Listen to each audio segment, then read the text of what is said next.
খলিফা ওমরের শাসনামলে একটা ছেলে একটা বৃদ্ধ লোককে পাথর মেরে হত্যা করে। কেমনে হত্যা করে? মানে তার একটা উট ওই বৃদ্ধ লোকের খেজুর বাগানে ঢুকে পড়ছিল। তো খেজুর বাগানে ঢুকে পড়ার কারণে ওই বৃদ্ধ লোকটা ওই উটের চোখ কানা করে দেয়। কি কানা করে দেয়? চোখ কানা করে দেয় পাথর মেরে। এটাকে সহ্য করতে না পেরে ওই উটওয়ালা ওই ছেলেটা সে করে কি, ওই বৃদ্ধকে লক্ষ্য করে একটা ইট মানে পাথর মেরে দেয়। সে পাথরটা হঠাৎ করে মাথায় গিয়ে লাগে, মারা যায়। এই মামলা চলে গেছে, এই কেস চলে গেছে ওমর ফারুকের দরবারে। ওমর ফারুক বললেন, তুমি কি মারছো? হ্যাঁ মারছি। কেন? এই ঘটনা হয়েছে। নিহতের ছেলে দুইটাকে বলা হলো, তোমার কে মাফ করবে? কুতিবা আলাইকুমুল কিসাস, এই আয়াতের ভিত্তিতে মাফ করবে? কে না মাফ করবো না। কে তোমার উপরে তাহলে তো এখন মানে অবশ্যই এই হত্যার বদলে তোমাকে হত্যা করতে হবে, তোমার উপরে এই রায়টা কার্যকর করতে হবে। তখন ওই ছেলেটা বলে যে আমিরুল মুমিনিন, আপনি আমাকে যদি 3টে দিন সময় দিতেন, আমি একটু আমার পরিবারটা গোছায় নিয়ে, আমার ছোট ভাই আছে, আমার ছোট ভাইয়ের কিছু সম্পদ কিছু জায়গায় গচ্ছিত আছে, সে জানে না, আমি এগুলো বোঝায় দিয়ে আমি আদালতে হাজিরা দিয়ে দেব, আপনি আমার উপরে শাস্তি কার্যকর করে দিবেন, আমাকে 3টা দিন সময় দেন। কিন্তু তোমার জামিনকে, তুমি একজনকে অবশ্যই তোমার রেফারেন্স একটা লোক লাগবে, তো কেউ বের হয় না সামনে থেকে।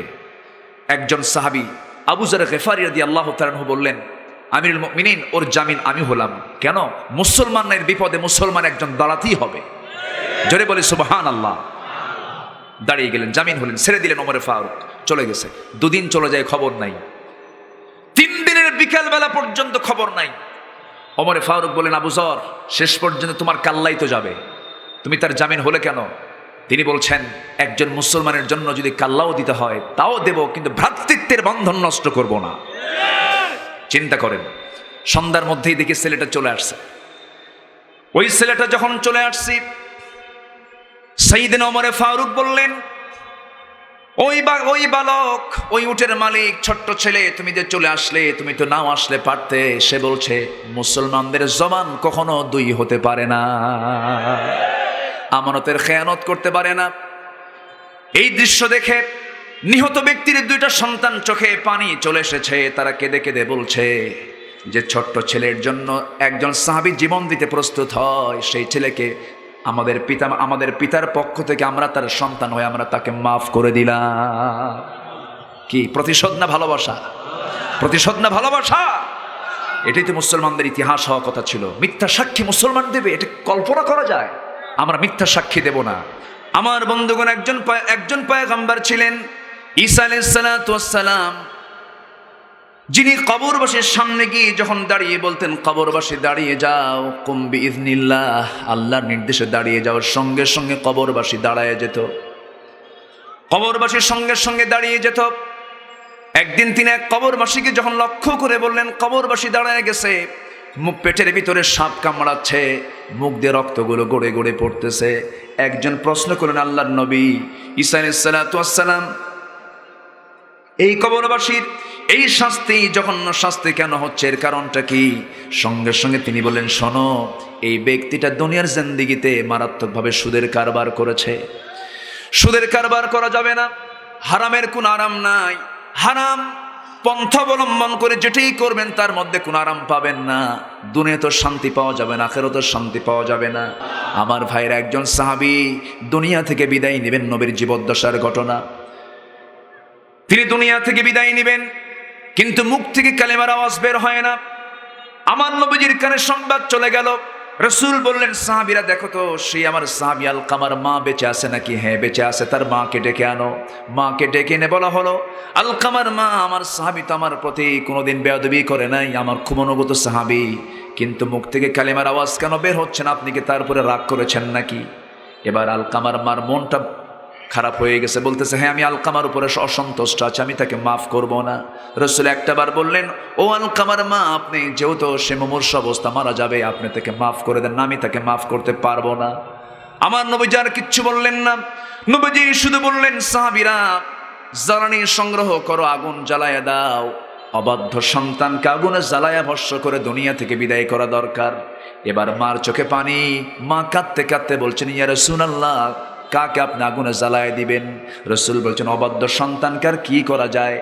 সঙ্গে সঙ্গে আলকামার মা বলছেন, যে সন্তানটার জন্য আমি 9টা মাস গর্ভধারণের যন্ত্রণা সহ্য করেছি, ডেলিভারির যন্ত্রণা সহ্য করেছি, 2টা বছর দুগ্ধপানের কষ্ট সহ্য করেছি, এত কষ্ট করে তিলে তিলে সন্তানকে যে আমি বড় করেছি, আমার চোখের সামনে আগুনে জ্বালিয়ে ভস্ম করে দুনিয়া থেকে বিদায় হয়ে যাবে? না না, আমার সন্তান যত বেয়াদবি করেছে সমস্ত বেয়াদবি আমি তার মা হয়ে ক্ষমা করে দিলাম। ওই দেখি আলকামার জবান থেকে বের হয়ে গেছে, আশহাদু আল্লা ইলাহা ইল্লাল্লাহু ওয়াহদাহু লা শারীকা লাহু ওয়া আশহাদু আন্না মুহাম্মাদান আবদুহু ওয়া রাসূলুহু। আমার ভাইয়েরা, আল্লাহ রাব্বুল আলামিন বলছেন, বান্দারে আমি ইব্রাহিমকে যে দিন দিয়েছি, আদমকে যে দিন দিয়েছি, তোকেও সেদিন দিয়েছি। আদম আলাইহিস সালাতু ওয়াস সালাম যেদিন দুনিয়াতে আসলেন, তিনি নিয়ে এসেছেন, তার দিনের নাম কি ছিল? তার নাম কি? ইসলাম। ইব্রাহিম আলাইহিস সালাতু ওয়াস সালামের দিনের নামও ইসলাম ছিল। ইসলাম ছিল, আছে, থাকবে।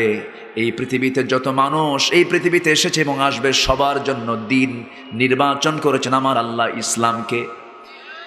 ইসলামকে বাদ দিয়ে কোনো কিছু গ্রহণ করা যাবে না।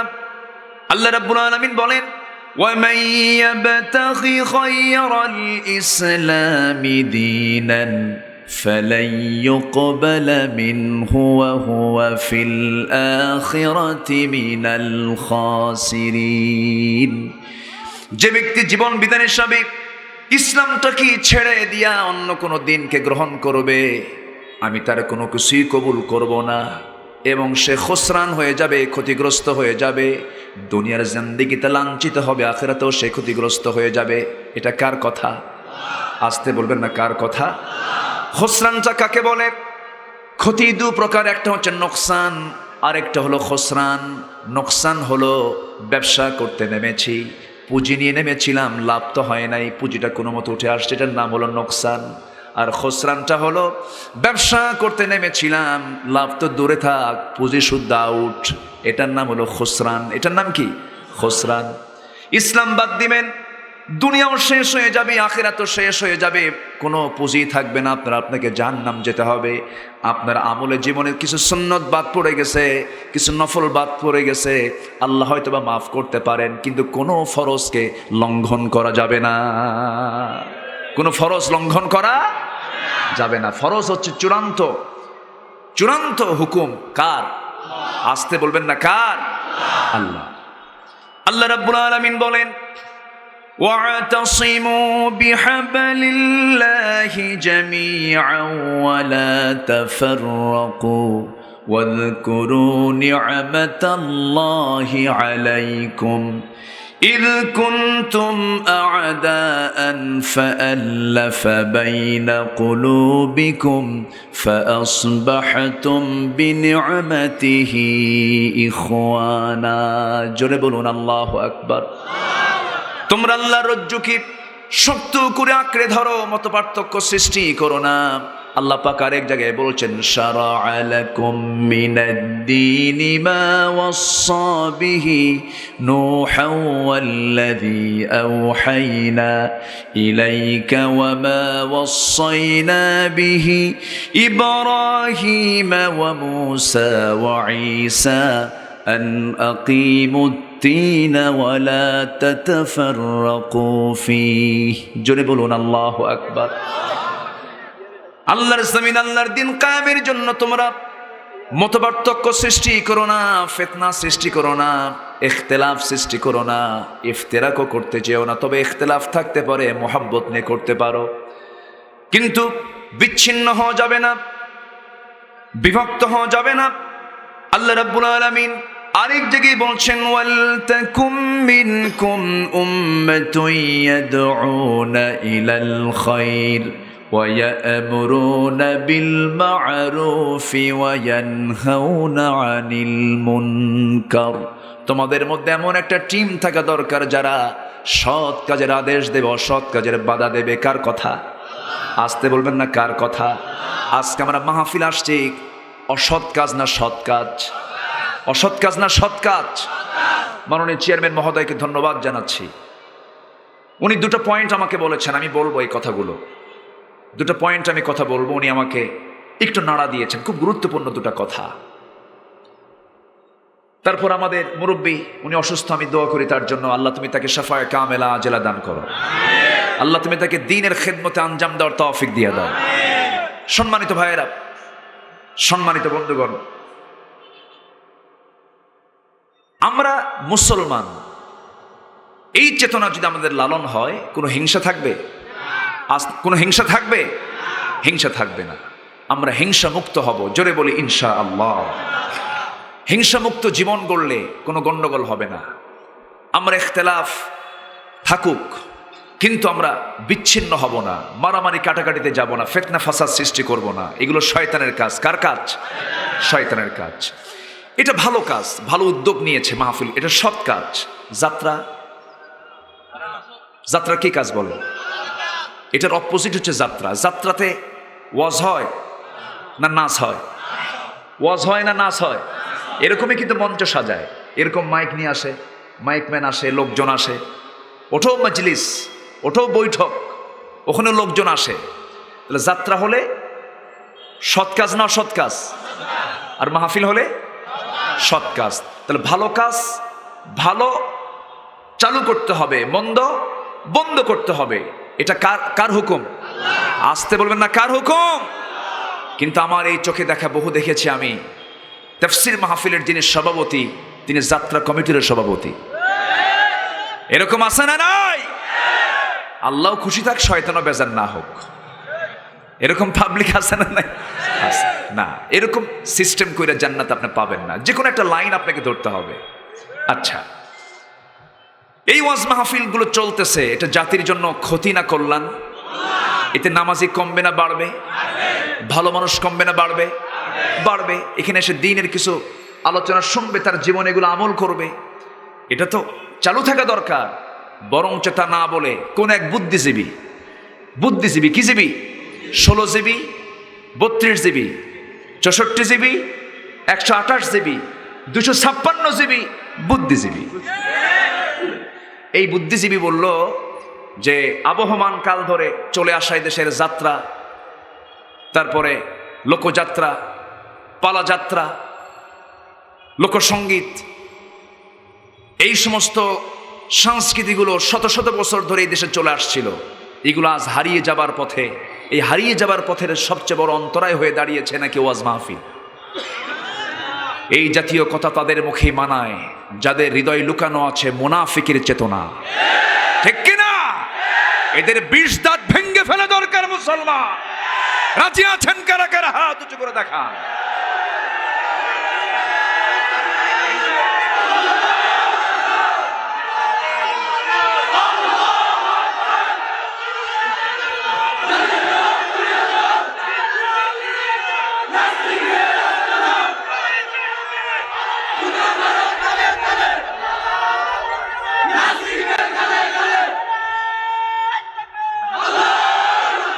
সম্মানিত ভাইয়েরা, সম্মানিত ভাই সব, আমাকে গালি দিলে সমস্যা নাই, আমার বাপকে গালি দিলেও সমস্যা নাই। রাসূলকে নিয়ে বাজে কথা বলার মতো দুঃসাহস দেখিয়েছে এমন কিছু আমার দেশের নাগরিক আছে না নাই? আছে না নাই? অবশ্যই এগুলোকে কাউন্ট করা উচিত। আমি যদি ইমানদার হই, আমার জীবনকে বেশি ভালোবাসি না রাসূলকে বেশি ভালোবাসি? মন থেকে বলতেছেন তো? দিল থেকে? সত্যি? যদি থাকে তাহলে তো ভালো। নিজের বিবেককে মাঝে মাঝে প্রশ্ন করবেন, হে নফস, তুই সত্যি করে বলতো, তুই কি আসলে রাসূলকে আসলেই জীবনের চাইতে বেশি ভালোবাসিস? যদি মনটা বলে হ্যাঁ ভালোবাসি, তাহলে ভাবতে হবে হ্যাঁ আমি ইমানদার, ঠিক আছি। সম্মানিত ভাইয়েরা, রাসূলকে যদি না ভালোবাসতে পারি, আল্লাহর ভালোবাসা কি পাওয়া যাবে? আল্লাহ তাআলা একটা আয়াতের মধ্যে বলে দিয়েছেন, আমি ওইদিকে যাব না, 8টা বিষয়ের কথা। তোমার বাবা, তোমার ভাই, তোমার পরিবার, তোমার স্ত্রী, পরিবার, পরিজন, সম্পদ, সম্পত্তি, ঘর বাড়ি। কুল ইন কানা আবাউকুম, আছে না একটা আয়াত আছে না? আচ্ছা, এর থেকেও যদি তোমার ভালোবাসার প্রিয় যদি আল্লাহ এবং রাসূল না হন, তাহলে ভাববে আল্লাহ তোমার ব্যাপারে চূড়ান্ত সিদ্ধান্ত নেবেন। কার কথা? আসতে বলবেন না, কার কথা? আল্লামা ইকবাল এ ব্যাপারে একটা উদ্ধৃতি দিয়েছেন কত আগে। তিনি বলেছেন, কি মোহাম্মদ সে ওয়ফা तूने तो हम तेरे है, ये है जहाँ चीज है क्या लौह कलम तेरे है। মোহাম্মদকে যদি ভালোবাসো, ভালোবাসা পাবে আমার, লৌহ কলম লুভিবে তোমরা, মাটির পৃথিবী সেকন ছাড়, দুনিয়া পাবে, আখেরাত পাবে। শর্ত হলো জীবনের চাইতে বেশি প্রিয় রাসূলকে ভাবতে হবে, রাসূলকে ভালোবাসতে হবে। দুনিয়াও মিলবে তোমার, আখেরাতে জান্নাতও মিলবে তোমার। জোরে বলি সুবহানাল্লাহ। আমার ভাইয়েরা, আমার বন্ধুগণ, মূল আয়াতের দিকে আস্তে আস্তে আমি চলে যাচ্ছি। ফরজগুলোকে আমরা কখনো লঙ্ঘন করব না। হয়তো কিছু নফল বাদ গেছে। আল্লাহ রাব্বুল আলামিন এত সুন্দর করে বলছেন, একটা আয়াতে বলছেন, বান্দা শোনো, হালকা কিছু গুনাহ তোমার জীবনে হয়ে গেছে, হালকা গুনার দিকে আমি তাকাবো না। হালকা গুনাহ মানে সগীরা গুনাহ। কি গুনাহ বলেন? গুনাহ কয় প্রকার? একটা কবিরা আর একটা কি সাগীরা। আমার ভাইয়েরা, তবে হ্যাঁ, সগীরা গুনাহকে সগীরা গুনাহ মনে করেও গুনাহ করা উচিত না। আল্লাহ রাব্বুল আলামিন বলছেন, ইন তাজতানিবু কাবাইরা মা তুনহাউনা আনহু নুকাফির আনকুম সাইয়্যাতিকুম ওয়া নুদখিলকুম মুদখালান কারীমা। জোরে বলুন আল্লাহু আকবার। তুমি যদি বড় বড় কবিরা গুনাহগুলোকে নিজের জীবন থেকে মাইনাস করে ফেলো, ছোটখাটো গুনাহ তুমি যা করেছো, ওই সমস্ত গুনার দিকে আমি আল্লাহ না তাকায়া সব কিছু মাফ করে আমি তোমাকে জান্নাত দিয়ে দেব। বড় গুনাহ করা যাবে? সুদ খাওয়া ছোট গুনাহ? হ্যাঁ, ছোট গুনাহ না বড় গুনাহ? এই বড় গুনাহ কি আজকে সমাজে ছোট হয়ে আছে না বড় হয়ে আছে? বড় গুনাহ যেহেতু বড় হয়ে থাকে। হাজী সাহেব হজ করে এসেছেন, সুদের কারবার ছাড়তে পারেন না, এমন হাজি তো নাঙ্গলকোটে নাই। আছে এরকম হাজিও আছে? তাহলে লিখতে হবে বিশিষ্ট সুদখোর, বিশিষ্ট হাজি, নাকি এরকম বলা উচিত না? যেহেতু আমার দেশে হাজি হজ করলেই তো হাজি নাম হয়ে যায়, যেহেতু উনি সুদও খায়, বিশিষ্ট সুদখোর এবং বিশিষ্ট হাজি, এরকম আছে না নাই?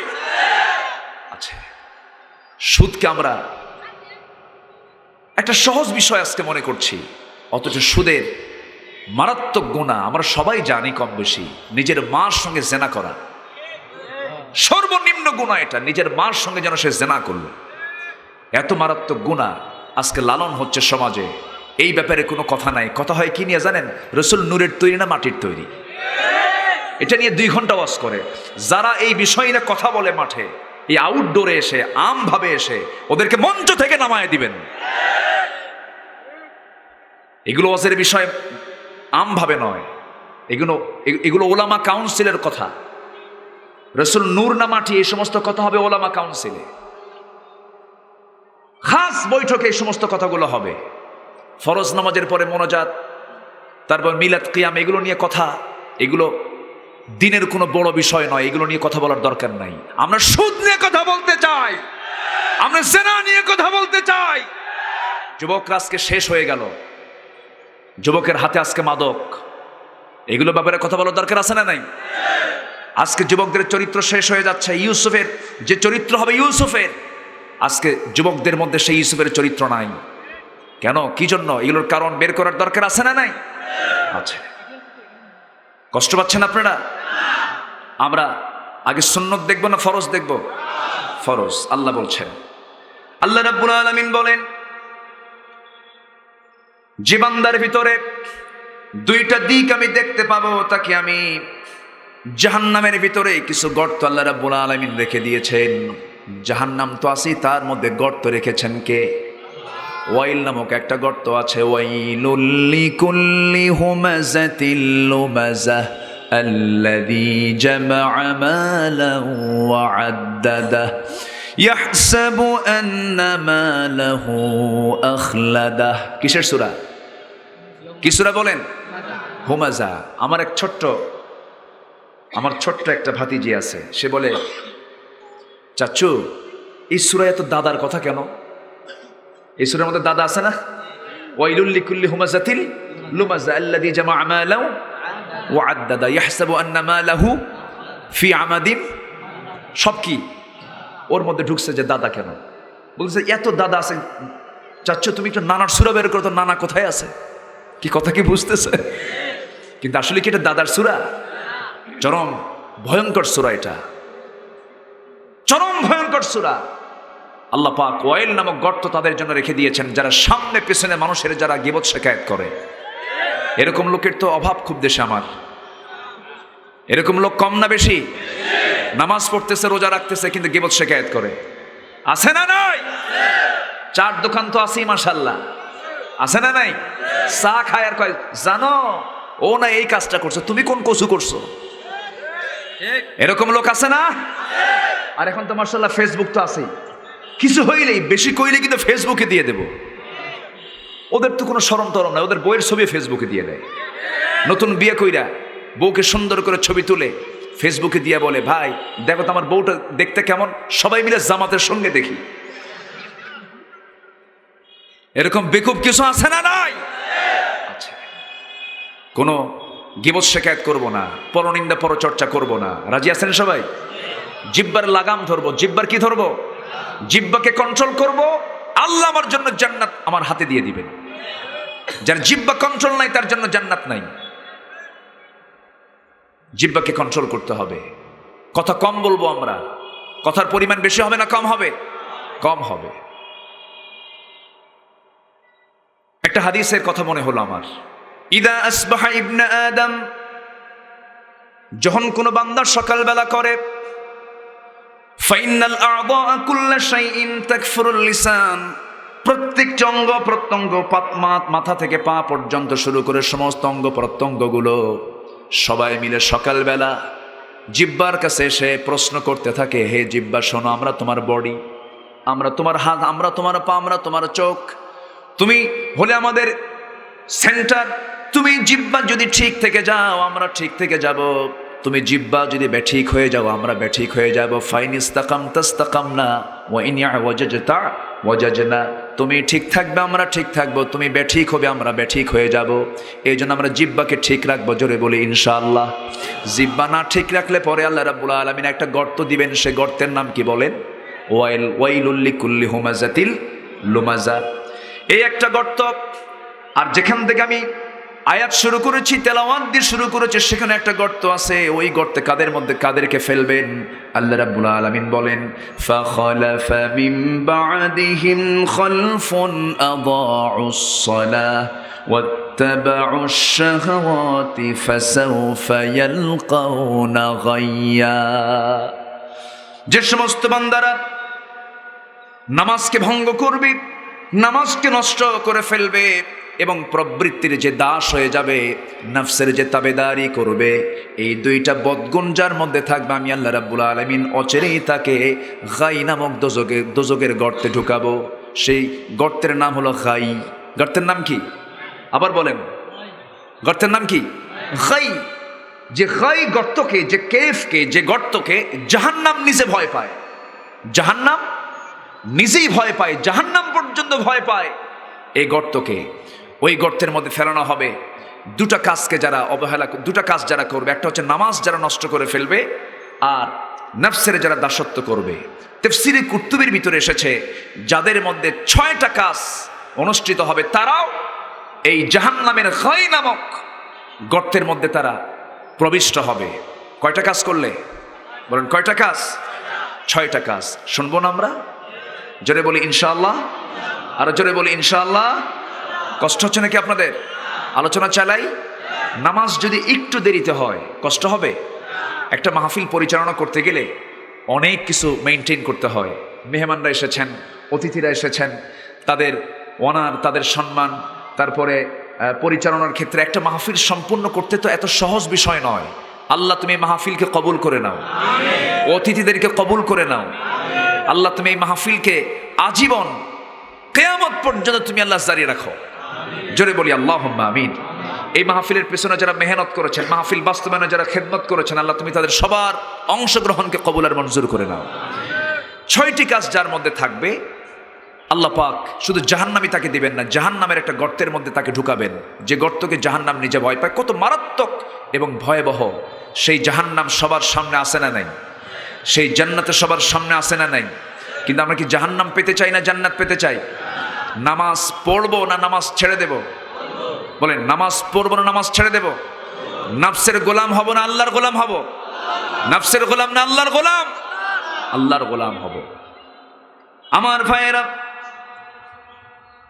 6 ধরনের কাজ যারা করবে তাদেরকে আল্লাহ রাব্বুল আলামিন শুধু জাহান্নামই দিবেন না, জাহান্নামের মধ্যে স্পেশাল আরো জঘন্য জায়গা গর্ত, গাই নামক গর্তের মধ্যে ঢুকাবেন।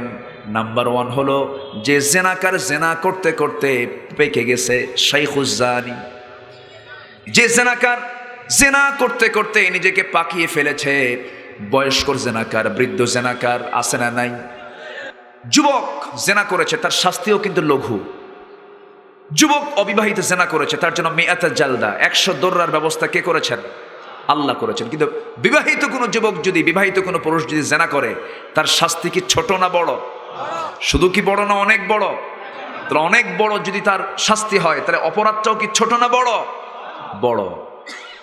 আল্লাহ রাব্বুল আলামিন বলেন এই জেনার শাস্তি হলো এত মারাত্মক, এই পৃথিবীতে বেঁচে থাকার তার কোনো অধিকার থাকতে পারে না। আল্লাহ রাব্বুল আলামিন তাকে সেই দিনও জাহান্নাম, শুধু জাহান্নাম দিবেন না, তাকে গাই নামক সেই গর্তের মধ্যে ঢুকাবেন। নাম্বার 2 হলো যে মদ্যপান করতে করতে পেকে গেছে, চোখ লাল বানায় ফেলছে, দেখলেই তো টের পাওয়া যায় মদ খাওয়া লোক, টের পাওয়া যায় না? যে মদ খায় তার চেহারা এটা ফুটে ওঠে, বালা মান কাসাবা সাইয়্যাতাও ওয়া আহাতাত বিহি খাতিআতুহু। তুমি পাপ করবা, পাপ তোমাকে ঘেরাও করে ফেলবে। যে বিড়ি খায় ঠোঁটে টের পাওয়া যায় কিনা বলেন? যে বিড়ি খায় তার চিহ্ন কোথায় আছে? যে মদ খায় তার চিহ্ন কোথায় আছে? চোখে। যে পাপ করবে, পাপ তার চেহারায় ফুটে উঠবে। বিড়ি খাওয়া কি? আচ্ছা, বিড়ি কি ডান হাতে খাওয়া যায় না বাম হাতে খাওয়া যায়? হ্যাঁ, কিছুই তো কর না আপনারা। একটু হেকমতান প্রশ্ন করলাম। আমাদেরকে মাঝে মাঝে প্রশ্ন করে, হুজুর বিড়ি খাওয়া কি? মানে ওনার লক্ষ্য হলো দেখি তো কোনো মতো জায়েজ করে নেওয়া যায় নাকি। এই প্রশ্ন করার দরকার কি? বিড়ি, আমি বরিশাল ভোলা থেকে মাহফিল করে বরিশালের উদ্দেশ্যে যাচ্ছিলাম, ফেরিতে চড়েছি আমি।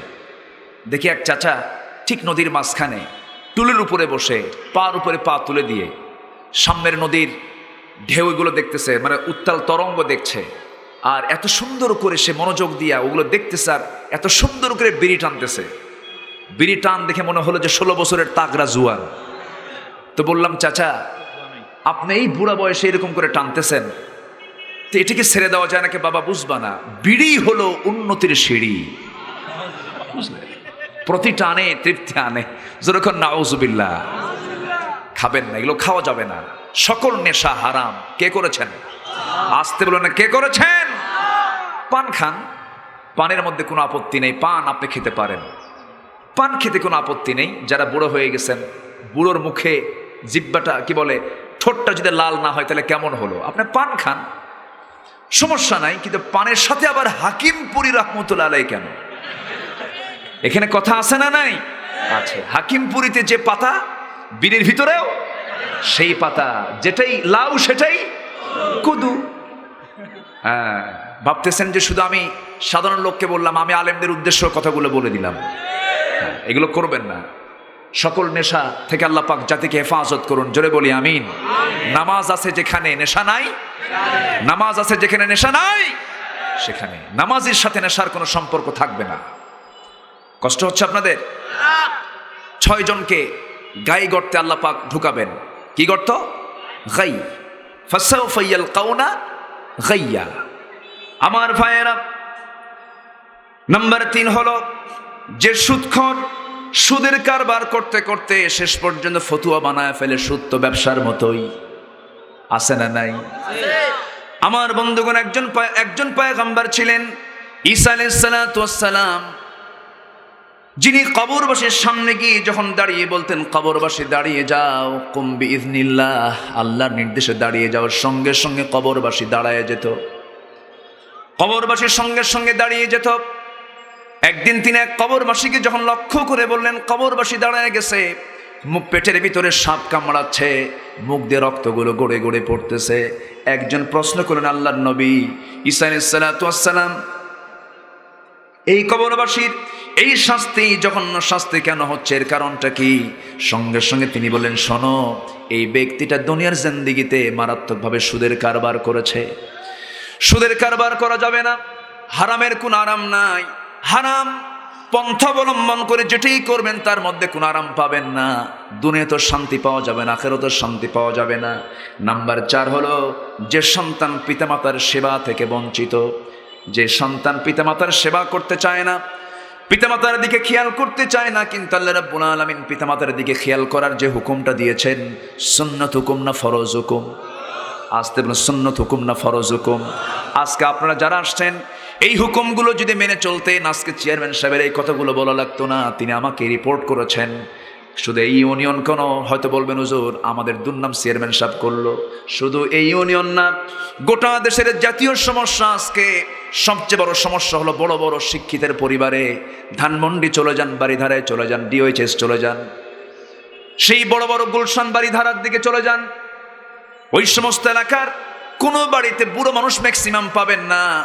আমি নিজের চোখে দেখে এসেছি, কিছু বৃদ্ধাশ্রমে মাঝে মাঝে আমি সফর করে যাই, গিয়েছিলাম গত বছর কাপাসিয়াতে একটা বৃদ্ধাশ্রম আছে, সেখানে গিয়েছি, যে দেখি কিছু বুড়া মানুষ সেখানে একা একা পড়ে আছে। একজনকে বললাম, চাচা এই বুড়া বয়সে আপনি এখানে কেন? সম্ভ্রান্ত চেহারা তার, দেখলাম অনেক বড় অফিসার তিনি ছিলেন। বললাম, চাচা আপনি এখানে কেন? বলছে, বাবা আমার ছেলেরা আমাদেরকে দেখার সময় পায় না। কেন সময় পায় না? কি করে তারা? বড় বড় ডাক্তার, তারা বড় বড় কর্মকর্তা, তারা কোথায় তাদের বাড়ি? এই সমস্ত ভিআইপি এলাকার বাড়ির কথা তারা বললেন। আমি তাকে বললাম, চাচা আপনার প্রতিক্রিয়া কি? বলতেছে, বাবা জীবনে একটাই ভুল করেছি, বাচ্চাদেরকে আমি কোরআন শিখাই নাই। দ্বীনের শিক্ষা যদি দিতাম, কোরআনের শিক্ষা যদি দিতাম, আমি কসম করে বলতে পারি, হলফ করে বলতে পারি, গোটা দেশের কোনো বৃদ্ধাশ্রমে, গোটা পৃথিবীর কোনো বৃদ্ধাশ্রমে দেখতে পাবেন না যে একটা আলেমের বাবা সেখানে আশ্রয় নিয়েছে। কোথাও খুঁজে পাওয়া যাবে? যাবে না, কোথাও খুঁজে পাওয়া যাবে না। অতএব যে শিক্ষার ভিতরে মানবতার শিক্ষা নাই, পিতামাতার প্রতি সম্মান শ্রদ্ধার শিক্ষা নাই, সেই শিক্ষা কোনো শিক্ষা নয়। যে সমাজে বুড়োদের সম্মান নাই, সেই সমাজ কোনোদিন আদর্শ সমাজ হতে পারে না। ইসলাম সবচেয়ে বেশি সম্মান দিয়েছে বুড়ো মানুষদেরকে, পিতামাতাকে। বলি আল্লাহু আকবার। সম্মানিত ভাইয়েরা, বাড়ি যখন করব আমরা, আগে নিজের বেডরুম না বাপ মার বেডরুম? আসতে কোন কেন?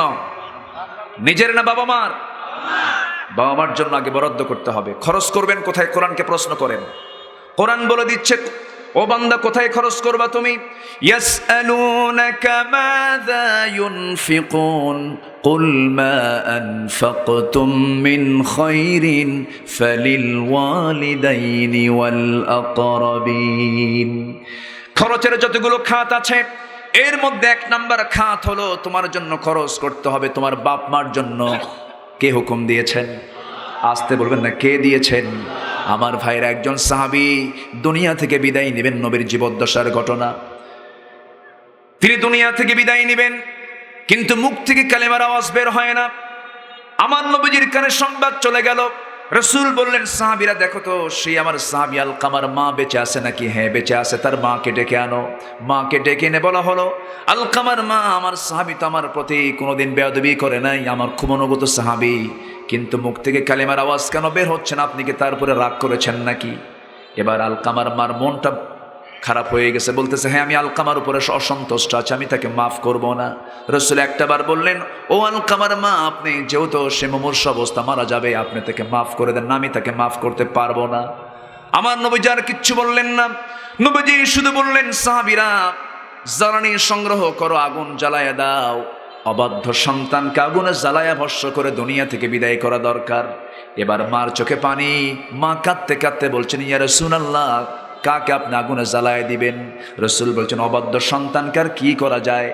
সঙ্গে সঙ্গে আলকামার মা বলছেন, যে সন্তানটার জন্য আমি 9টা মাস গর্ভধারণের যন্ত্রণা সহ্য করেছি, ডেলিভারির যন্ত্রণা সহ্য করেছি, 2টা বছর দুগ্ধ পানির কষ্ট সহ্য করেছি, এত কষ্ট করে তিলে তিলে সন্তানকে যে আমি বড় করেছি, আমার চোখের সামনে আগুনে জ্বালিয়ে ভস্ম করে দুনিয়া থেকে বিদায় হয়ে যাবে? না না, আমার সন্তান যত বেয়াদবি করেছে সমস্ত বেয়াদবি আমি তার মা হয়ে ক্ষমা করে দিলাম। ওই দেখি আলকামার জবান থেকে বের হয়ে গেছে, আশহাদু আল্লা ইলাহা ইল্লাল্লাহু ওয়াহদাহু লা শারীকা লাহু ওয়া আশহাদু আন্না মুহাম্মাদান আবদুহু ওয়া রাসূলুহু। বউ আগে না মা আগে? অনেকে চিন্তায় পড়ছে, হুজুর কি কই বাড়িতে যায় কি কব, বউ আগে না মা আগে? আচ্ছা, এগুলো ওয়াজ কি করার দরকার আছে না? এই ওয়াজ করলে অন্তত চেয়ারম্যান সাহেবের উপকার হবে, ওনার দরবার কমে যাবে, ঠিক আছে না?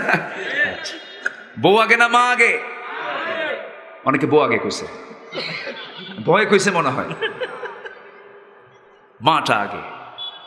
তবে মাদের ভিতরে যারা শাশুড়ি হন, শাশুড়ির একজনের মুখ থেকে 2 রকমের কথা বের হয় অনেক সময়। দেখেন কেমনে হয়। মেয়েকে বিয়ে দিয়েছে জামাইয়ের কাছে, আবার ছেলেকে বিয়ে দিয়েছে কি বউয়ের কাছে।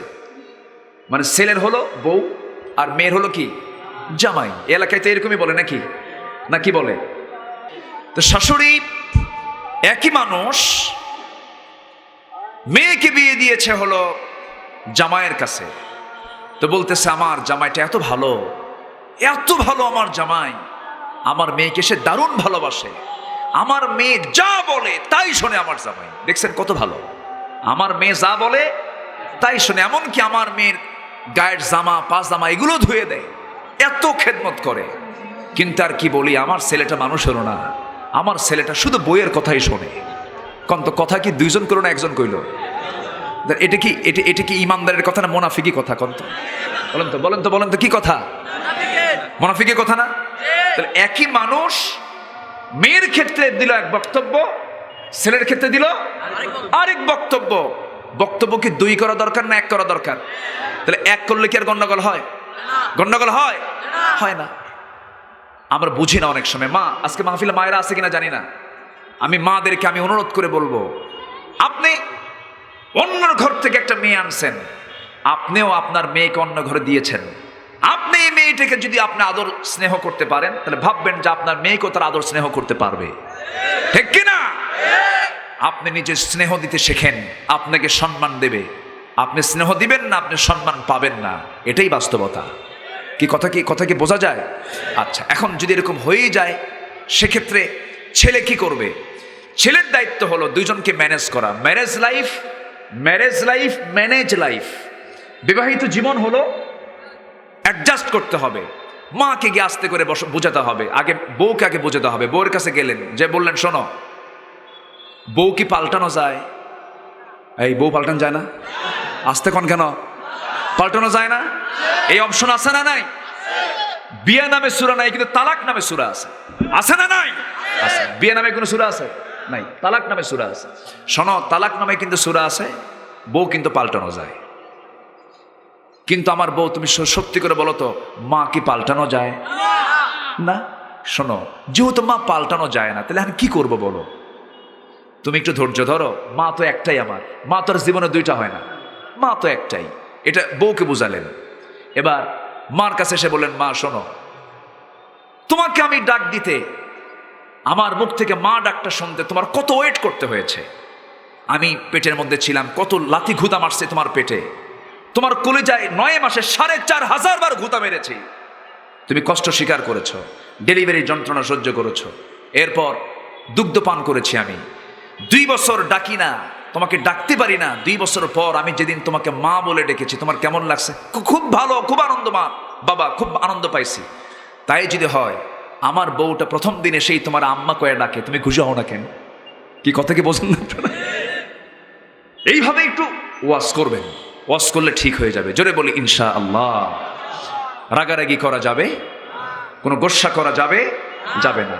নাম্বার 5 হচ্ছে, নাম্বার 3 হলো আমরা কি বললাম, যে সন্তান পিতামাতার সঙ্গে নাফরমানি করবে তার জন্য কি গর্ত আছে বলেন, সেই গর্তের নাম কি মুখস্থ করে যান, ফাসাফা ইয়ালকাউনা গাইয়া, গাই নামক দোজকের গর্তে তাকে নিক্ষেপ করা হবে। নাম্বার 4 হলো যারা মিথ্যা, নাম্বার 5 হলো যারা মিথ্যা সাক্ষী দেবে, মিথ্যা সাক্ষী দেবার কারণে তাদেরকে গাই নামক দোজকের গর্তে দেওয়া হবে। মিথ্যা সাক্ষী তো আমার দেশে নাই, আসতে বলবেন না, আছে না নাই? এমন সাক্ষীও বাংলার জমিনে খুঁজে পাওয়া যায়, এমন সময়ের কেস মামলা সেই সময় তার জন্মই হয় না সাক্ষীর, আছে না নাই? আবার আপনি মিথ্যা সাক্ষী দিবেন, মিথ্যা রায় দিবেন, তারও কিন্তু একটা রেজাল্ট আছে, যার রেজাল্ট বাংলার জমিনে হয়ে গেছে। যে রায়টা দিয়েছিল, সেই সমস্ত রায় যারা দিয়েছেন, যাদের মুখ থেকে রায় বের হয়েছে, তাদের বিরুদ্ধে আবার 11 বছরের সাজাও হয়ে গেছে। যারা রায় দেয় তাদের সাজাও হয়, এটাই তো বাস্তবতা। মিথ্যা নিয়ে থাকলে কেউ শান্তিতে থাকতে পারবো না। আমরা মিথ্যা ছেড়ে দেব। জোরে বলি ইনশাআল্লাহ, আরো জোরে বলি ইনশাআল্লাহ। আমরা ভ্রাতৃত্বের বন্ধন তৈরি করব। আমরা পরস্পর শত্রু না ভাই, বলেন পরস্পর শত্রু না ভাই। খলিফা ওমরের শাসনামলে একটা ছেলে একটা বৃদ্ধ লোককে পাথর মেরে হত্যা করে। কেমনে হত্যা করে? মানে তার একটা উট ওই বৃদ্ধ লোকের খেজুর বাগানে ঢুকে পড়ছিল। খেজুর বাগানে ঢুকে পড়ার কারণে ওই বৃদ্ধ লোকটা ওই উটের চোখ কানা করে দেয়। কি কানা করে দেয়? চোখ কানা করে দেয় পাথর মেরে। এটাকে সহ্য করতে না পেরে ওই উটওয়ালা ওই ছেলেটা সে করে কি, ওই বৃদ্ধকে লক্ষ্য করে একটা ইট মানে পাথর মেরে দেয়। সে পাথরটা হঠাৎ করে মাথায় গিয়ে লাগে, মারা যায়। এই মামলা চলে গেছে, এই কেস চলে গেছে ওমর ফারুকের দরবারে। ওমর ফারুক বললেন, তুমি কি মারছো? হ্যাঁ মারছি। কেন? এই ঘটনা হয়েছে। নিহতের ছেলে দুইটাকে বলা হলো, তোমার কে মাফ করবে? কুতিবা আলাইকুমুল কিসাস, এই আয়াতের ভিত্তিতে মাফ করবে? কে না মাফ করবো না? কে তোমার উপরে তাহলে তো এখন মানে অবশ্যই এই হত্যার বদলে তোমাকে হত্যা করতে হবে, তোমার উপরে এই রায়টা কার্যকর করতে হবে। তখন ওই ছেলেটা বলে যে, আমিরুল মুমিনিন, আপনি আমাকে যদি 3টে দিন সময় দিতেন, আমি একটু আমার পরিবারটা গোছায় নিয়ে, আমার ছোট ভাই আছে, আমার ছোট ভাইয়ের কিছু সম্পদ কিছু জায়গায় গচ্ছিত আছে, সে জানে না, আমি এগুলো বোঝায় দিয়ে আমি আদালতে হাজিরা দিয়ে দেব, আপনি আমার উপরে শাস্তি কার্যকর করে দিবেন। আমাকে 3টা দিন সময় দেন। কিন্তু তোমার জামিনকে, তুমি একজনকে অবশ্যই তোমার রেফারেন্স একটা লোক লাগবে। তো কেউ বের হয় না সামনে থেকে। একজন সাহাবী আবু যর গিফারী রাদিয়াল্লাহু তাআলা আনহু বললেন, আমিরুল মুমিনিন, ওর জামিন আমি হলাম। কেন? মুসলমানের বিপদে মুসলমান একজন দাঁড়াতেই হবে। জোরে বলি সুবহানাল্লাহ। দাঁড়িয়ে গেলেন, জামিন হলেন, ছেড়ে দিলেন ওমর ফারুক। চলে গেছে 2 দিন, চলে যায়, খবর নাই। 3 দিনের বিকালবেলা পর্যন্ত খবর নাই। ওমর ফারুক বলেন, আবু যর, শেষ পর্যন্ত তোমার কাল্লাই তো যাবে, তুমি তার জামিন হলে কেন? তিনি বলছেন, একজন মুসলমানের জন্য যদি কাল্লাও দিতে হয় তাও দেব, কিন্তু ভ্রাতৃত্বের বন্ধন নষ্ট করব না। চিন্তা করেন, সন্ধ্যার মধ্যেই দেখি ছেলেটা চলে আসছে। ওই ছেলেটা যখন চলে আসছে, সাইয়েদনা ওমর ফারুক বললেন, ওই বালক, ওই উটের মালিক, ছোট্ট ছেলে, তুমি যে চলে আসলে, তুমি তো নাও আসলে পারতে। সে বলছে, মুসলমানদের জবান কখনো 2 হতে পারে না, আমানতের খেয়ানত করতে পারে না। এই দৃশ্য দেখে নিহত ব্যক্তির 2টা সন্তান চোখে পানি চলে এসেছে। তারা কেঁদে কেঁদে বলছে যে, ছোট্ট ছেলের জন্য একজন সাহাবী জীবন দিতে প্রস্তুত হয়, সেই ছেলেকে আমাদের পিতার পক্ষ থেকে আমরা তার সন্তান হয়ে আমরা তাকে মাফ করে দিলাম। কি প্রতিশোধ না ভালোবাসা? প্রতিশোধ না ভালোবাসা? এটাই তো মুসলমানদের ইতিহাস হওয়া কথা ছিল। মিথ্যা সাক্ষী মুসলমান দেবে, এটা কল্পনা করা যায়? আমরা মিথ্যা সাক্ষী দেব না, চেয়ারম্যান সাহেবের ঝামেলা কমে যাবে। জোরে বলি ইনশাআল্লাহ, জোরে বলি ইনশাআল্লাহ। আচ্ছা, নাম্বার 6 হলো যে নারী অপর সন্তানকে স্বামীর সন্তানে পরিণত করে। মানে কথাটা একটু ঘুরে ফিরে আসছে, যে নারী অপর সন্তানকে স্বামীর সন্তান হিসাবে পরিণত করে, চালিয়ে দেয়। অর্থাৎ জেনার কাছে যে নারী থাকে, অবৈধ সন্তান পেট ভাড়া করার কিছু সিস্টেম এখন আছে না নাই? এখন নব্য দুনিয়ার তো সংস্কৃতি পেট ভাড়া করা, এটা সম্পূর্ণ হারাম, ঠিক কিনা? সম্পূর্ণ হারাম। বিয়ের পূর্বে বাপ হয়ে যায়, এমন আছে না নাই? কে? মেসি, তারপরে কি নাম, নেইমার, এরপর আরেকটা রোনালদো, এরা বিয়ে করে হলো 20 বছর পরে, আর বাপ হয় 20 বছর আগে। আর এদের মডেলগুলো আমাদের মুসলমান যুবকরা গ্রহণ করে। মাথার চুলগুলো কি মডেল, কে মেসি, তুমি কি নেইমার, তুমি কি কুত্তা, এগুলো আছে না নাই? ওগুলো আমার মডেল নয়, আমার মডেল হচ্ছেন মুহাম্মদ সাল্লাল্লাহু আলাইহি ওয়াসাল্লাম। আল্লাহ তুমি সবাইকে বোঝার তৌফিক দিয়ে দাও। সবাইকে আমরা 5 ওয়াক্ত নামাজ পড়ি, সবাইকে 5 ওয়াক্ত নামাজ পড়ি। নামাজ 5 ওয়াক্ত আর ছেড়ে দেব না। কারা একটু হাত তুলে দেখেন তো, কারা কারা ছেড়ে দিবেন একটু হাত তুলে দেখেন। বলি ইয়া আল্লাহ, ইয়া রহমান, ইয়া রহিম, ইয়া হাইয়্যু, ইয়া কাইয়্যুম, আমাদেরকে 5 ওয়াক্ত সালাত আদায় করার তৌফিক তুমি আল্লাহ দিয়ে দাও। জোরে বলি আমিন, আরো জোরে আমিন। সবাই আমরা একসঙ্গে মোনাজাত করব না? এত সুন্দর মানুষ খুব কম অঞ্চলে পাওয়া যায়, কোন লোকের কোনো নড়াচড়া নাই। বলি আলহামদুলিল্লাহ। কেবল একটা আয়াত শেষ হলো, আমি পড়েছি 4টা আয়াত, আরো কয়টা আয়াত আছে শুনবেন এবছর? কই হাইয়া আলাস সালাহ বলে দিছে। আচ্ছা, আল্লাহ রাব্বুল আলামিন বলেন, তবে হ্যাঁ ওই খাই নামক দোজখে আমি তাদেরকে ঢোকাবো না যারা 3টা কাজ করবে, তাদের প্রতি কোনো জুলুম হবে না। 3টা কাজ করবে যারা। কয়টা কাজ? এই 3টা কাজ আমরা শিখে যাই, এক কথাই বলে দিচ্ছি, ইল্লা মান তাবা ওয়া আমানা ওয়া আমিলা সালিহান ফাউলাইকা ইয়াদখুলুনাল জান্নাহ ওয়ালা ইউযলামুনা শাইআ। জোরে বলুন আল্লাহু আকবার। তবে হ্যাঁ যারা তাওবা তওবা করবে, ওয়া আমানা ঈমান আনবে, ওয়া আমিলা সালিহান ভালো কাজ করবে, এই সমস্ত বান্দাগুলো পার্মানেন্ট জান্নাত পেয়ে যাবে, তাদের প্রতি কোনো জুলুম হবে না। জোরে বলি সুবহানাল্লাহ। এই 3টা কাজ আমরা করব, জোরে বলি ইনশাআল্লাহ।